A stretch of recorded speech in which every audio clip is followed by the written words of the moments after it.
So, I also have a question for you, Michelle. As you mentioned, you're from Siberia. What is the story of your family? It's quite complicated, as I think is the story of a lot of families who live in Siberia. Um, Part of my family on both my dad's and mom's sides are not originally from Siberia. They're both of Jewish origins, and they relocated to the region for similar reasons. So on my mom's side, that part of the family actually suppressed and tried to hide their Jewish background for a long time. And only recently I discovered that they were indeed Jewish, because they used Siberia as a way of escaping persecution. So what they did when they moved to Irkutsk region, they burned all of their passports, all of the documents, and they changed the names to more Russophone names to hide their background. Um, and then the family from my dad's side also had to flee from Moscow because they were involved in the politics. And in the 1930s, when Stalin came to Mhm. power, there was much stricter control of the positions of people and who is favored versus who is not. So my grandmother fled when she was very young, and she also chose to keep her last name and have her husband take her last name because the husband's last name sounded more Jewish than hers. So there was also this attempt at hiding the identity and trying to present as Russian as possible.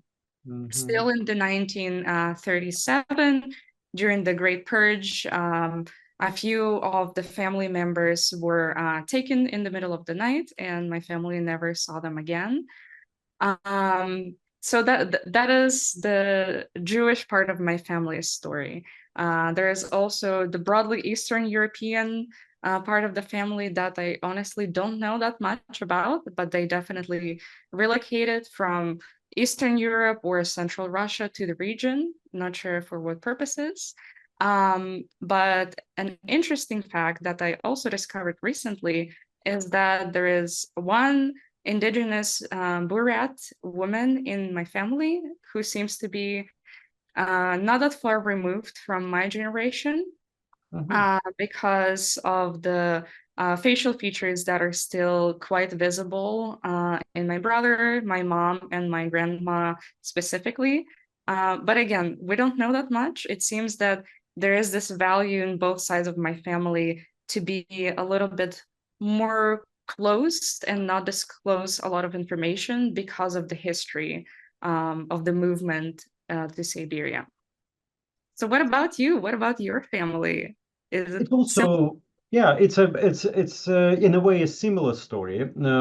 Being Russian officially, of course, you can expect to hear the story of migration and the history of kind of escaping the European parts of the country. So, and the story from one side, from my father's side, began with the old believers who escaped Moscovia in the 17th century, late 17th century, the beginning of 18th century, trying to find their home in new lands. And they found their home in Siberia. And my grandma from my father's side was from an old believer family. So in a way, I grew up with these stories of escaping, hiding, and the stories of very complex relations with different groups of settlers. So some of them, as part of my family, came very early. Some appeared in Siberia only in the beginning of the 20th century. And I heard lots of stories about the conflicts related to land claims, related to the questions of identity, the questions of relations with local communities and indigenous communities in particular. So, and again, from my father's side, the second branch of the family, they're Mordva people. So from the community which would be considered as indigenous in European parts of the country, but they became settlers in Siberia. So in this sense, the story of my family in many ways kind of reveals this complexity of being a Siberiak, a Siberian person. Although I have this identity, but I also understand that how complicated and intersectional this idea is.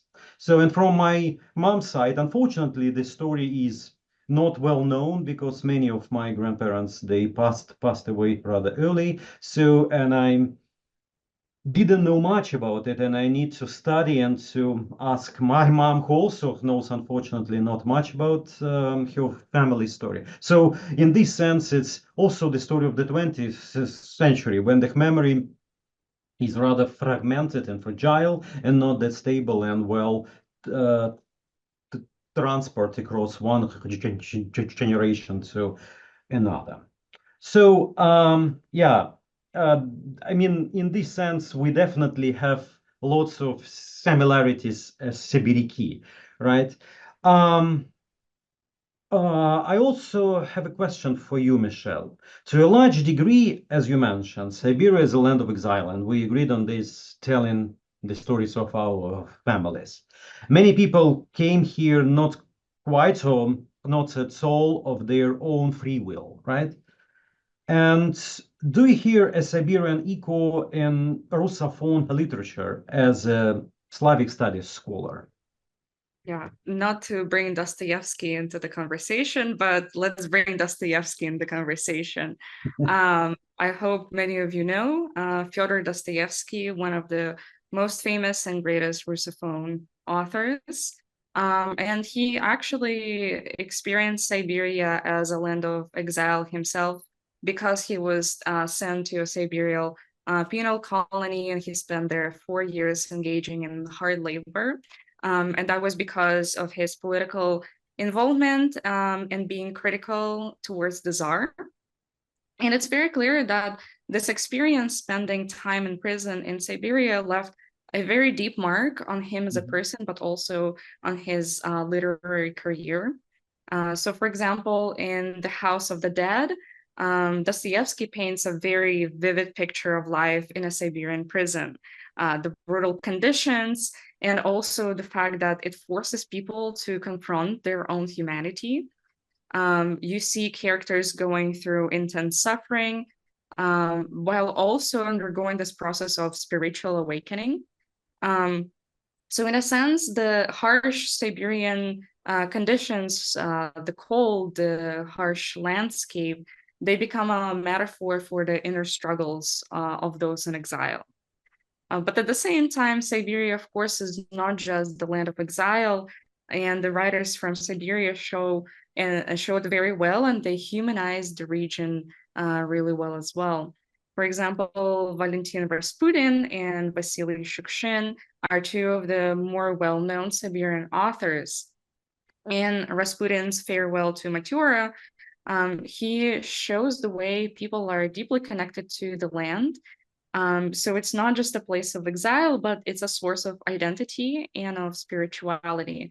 And similarly, Shukshin, in his stories of rural life in Siberia, he celebrates the simplicity of living in simple Siberian villages.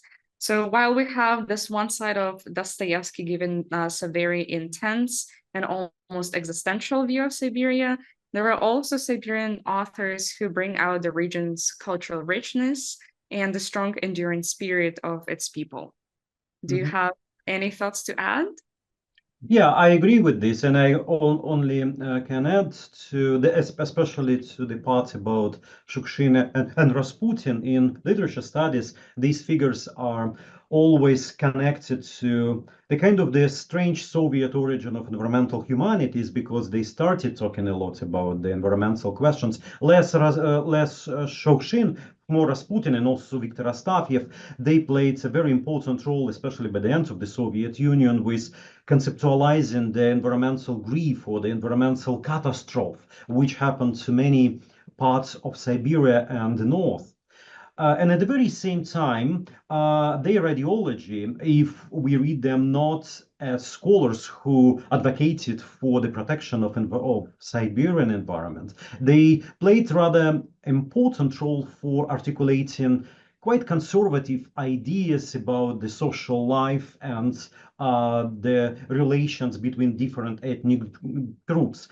There were some elements of anti-Semitism in writings of Astafiev and Rasputin. There were some elements of very kind of conservative also takes on understanding the social life in the country. But this kind of ironic or strange balance between being so important figures for advocating for the local communities in Siberia and the environment, and at the very same time being rather conservative. This story makes them especially interesting for us as people historically and anthropologically looking at Siberia as an important region for the history of Russia in general and Eurasia. So, and one more element which I would love to add is, unfortunately, the story of Gulag brought a number of figures, such as Varlam Shalamov, who wrote also a wonderful um, stories, short stories, рассказы, about his own experience in Siberia, or from your perspective in the Far East, right? So, and then through his stories, we also can understand better the tragedy of the 20th century in Russia, the relations between different groups of people and the state, the clashes with socialistic ideologies in different periods of the Soviet history. So, in this sense, is Siberia remains an outstanding region for understanding the life in the country.